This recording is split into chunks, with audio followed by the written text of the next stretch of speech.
বিসমিল্লাহির রহমানির রহিম।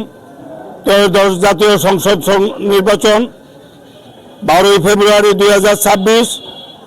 আজকে ইসলামপুর উৎসবময় পরিবেশে প্রত্যেকটি কেন্দ্রে আমি এই যাবৎ হরিসভা কেন্দ্রে গিয়েছি, দেখেছি প্রত্যেকটা ভোটার মহিলা পুরুষ লাইন ধরে সুস্থমতো সুন্দরভাবে নির্বাচন চলতেছে, কোনো পারাবাড়ি কোনো ভিত্তির নাই।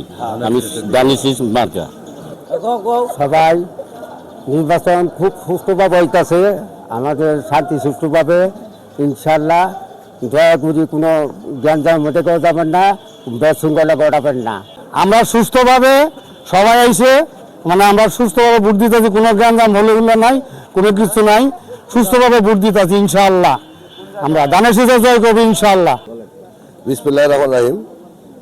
মানুষের বহুল আকাঙ্ক্ষিত ত্রয়োদশ জাতীয় সংসদ নির্বাচন, যার ভোট সেই দিবে, এই প্রত্যয় নিয়ে বাসায় বসে বা এখানে এসে যা দেখলাম, সুন্দর সুষ্ঠু ভোট হচ্ছে। এই ভোটের ফলাফল আমরা চাই যে ভোটের ফলাফলের মাধ্যমে একটা নির্বাচিত সরকার বের হয়ে আসুক। আপনারা সবাই সুষ্ঠুভাবে ভোট দিবেন, আমিও সুষ্ঠুভাবে ভোট দিলাম। কোথাও কোনো গোলযোগ আমাদের ইসলামপুরে নাই, শান্তিপূর্ণভাবে হচ্ছে। সবাইকে সালাম জানিয়ে শেষ করছি। আসসালামু আলাইকুম।